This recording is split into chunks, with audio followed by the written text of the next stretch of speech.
All right, welcome back to WMMA Now with your host Chuck Stevenson, coming at you today with a special fight preview. So we are going strong with International Atomweight Month on this channel, and this weekend is going to be the big finale. Late Saturday night, early Sunday morning, DEEPJEWELS 33 goes down, and it will be featuring the Atomweight Grand Prix finals. There's going to be 3 atomweight bouts going on during this event. The semifinals and then the final. Each bout is going to be 2 rounds of 5 minutes apiece. The quarterfinals took place back at DEEPJEWELS 32 on March 7th, and since then they had to redrew, and now we're getting into the semifinals and the finals. Now there has been some craziness going on with this Grand Prix. Well, first off, in the quarterfinals, Sakura missed weight, giving a bye to Ayumi Murakami, and then they redrew again for the semifinals, and then unfortunately Ayumi Murakami fell ill, so she didn't even get to make good on her bye, and they brought in NISSE, Mizuki Oshiro, back in for the finals, who had previously lost to Shiyu Park in the quarterfinals. So been a bit of a hectic tournament, but a good one overall. So let's go ahead and get down into the semifinals. First off, we have Shiyu Park taking on Saori Oshima. Now this is a rematch from DEEPJEWELS 31 back in December of 2020.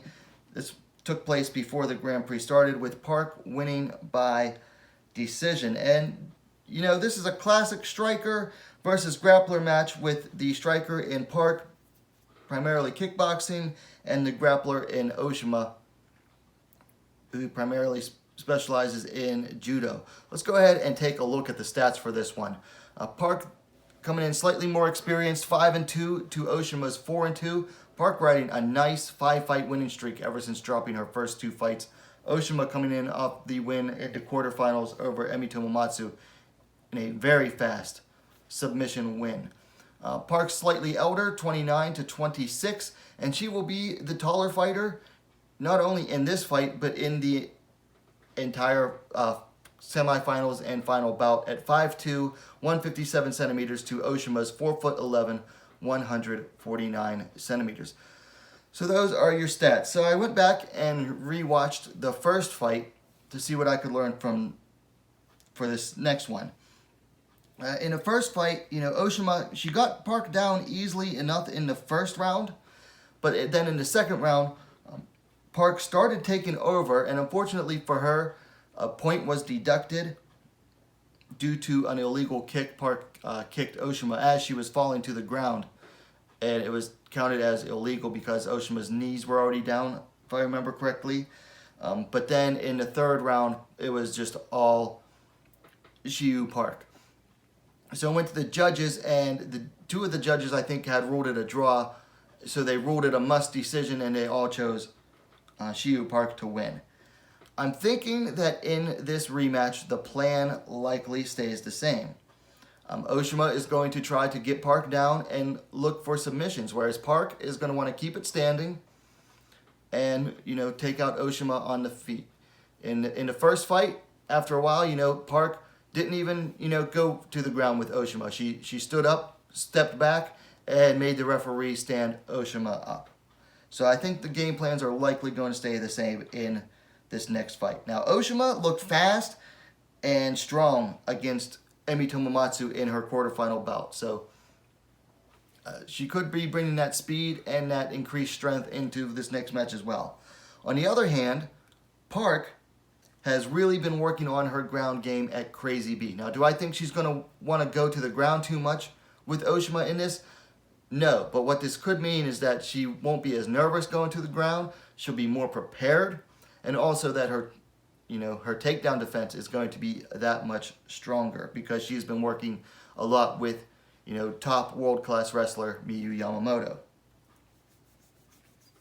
So as for my pick for the semifinal bout, I think it's going to end up being a repeat of the first bout, and I'm going to go with Shiyu Park to win by decision. So moving along to the second semifinal bout, Hikaru Aono taking on NISSE, Mizuki Oshiro. Now, Aono defeated Emi Sato to advance, and she actually won a rematch there to the semifinals, whereas NISSE lost her quarterfinal bout to Shiyu Park, but is now, of course, replacing Aya Murakami, who had to drop out due to illness. And this is another striker versus grappler battle here. Before we go into the fight more, let's talk about the statistics. Aono coming in the more experienced fighter at 7-4. NISSE coming in at 2-3. Now Aono, of course, coming off a win over Emi Sato. Before that, dropped a submission loss to Tomomi Sawa last August, I believe. Oshiro, though, she's coming in off of 2 straight losses. First, Saori Oshima in a microweight title bout for Deep, down at 97 pounds. And then, of course, over the decision loss in the quarterfinals to Shiyu Park. Aono's the elder fighter, 28 to Oshiro's 25. And Aono is the taller fighter, 5 foot even, 152 centimeters, to NISSE's 4 foot 11 inch, 151 centimeters. So we're talking about 2 very short girls. Very different builds, though. You know, Oshiro, has a typical build for a fighter of that size. You know, she's wiry, you know, thin, slender, but has the muscular to go with it. Whereas Aono, she's built like, you know, what you would think a prototypical wrestler would be built like. You know, she's got like a V-shaped taper in the upper body, but also a V-shaped tape, reverse V-shape on her lower body. You know, got those thick hips and everything, and just has a body built for, you know, explosive, you know, wrestling style. So very much a prototypical wrestler build. So let's talk about this fight. You know, NISSE, from what I've watched of her fights, she doesn't particularly specialize in anything. I'd say she's stronger on the feet than on the ground. So I think she'll want to keep this one standing. Whereas if you've seen Hikaru Aono fight once, you've seen basically all of her fights. She's almost a pure wrestler still. You know, 11 fights in her career, she's still very much a wrestler. She's often hesitant to finish on the ground, particularly her last fight against Emi Sato. Didn't even try to really lock in an arm triangle submission that she had it for like over 2 minutes. Didn't really try to lock it in until like the last 10 seconds. By then it was too late. And honestly, Aono has almost 0 stand-up. One thing about NISSE, if you've watched her fight, or if you haven't watched her fight, she likes to make her fights exciting. Even when she was clearly losing to Shiyu Park, she still tried to, you know, be entertaining about it and make the fight more exciting. So I think that's what she'll try to do here. But Aono is going to come in here and she's going to look to get the win. She's going to do exactly what she needs to do to get the win. If that means getting NISSE down and blanketing her for 2 rounds, that's what Hikaru Aono is going to do. So my prediction for this second semifinal bout is going to be Hikaru Aono to win almost definitely by decision.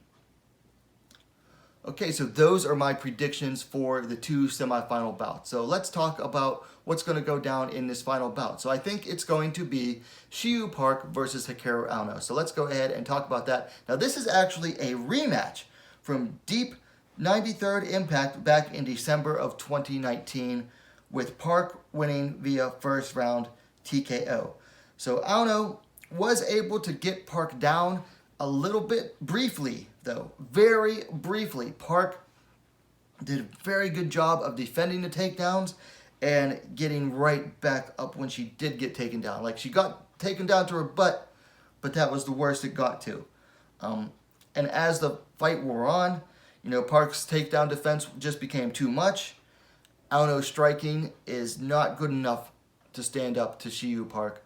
Shiyu Park hit her with basically a front kick to the stomach that you could tell Aono did not like, and then hit her with a punch that Aono really did not like.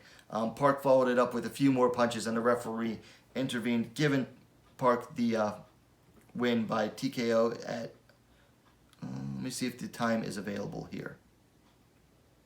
3 minutes and 40 seconds of the first round. I'll be honest, with the improved groundwork we've seen from Park lately, like I've seen in her training and in her last fight against Oshiro. I think she's likely going to be too much for Hikaru Aono again. My prediction for this bout is going to be Shiyu Park to win. And not only does she win the DEEPJEWELS Atomweight Grand Prix, she becomes the new DEEPJEWELS Atomweight champ and gets that brand new white belt that DEEPJEWELS unveiled recently. Okay, so those are my picks for the DEEPJEWELS Atomweight Grand Prix semifinals.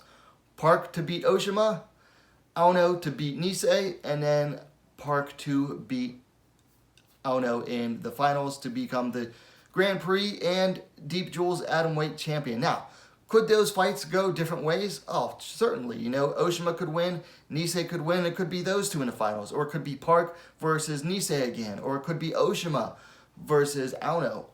Could go a bunch of different ways, but these are my predictions.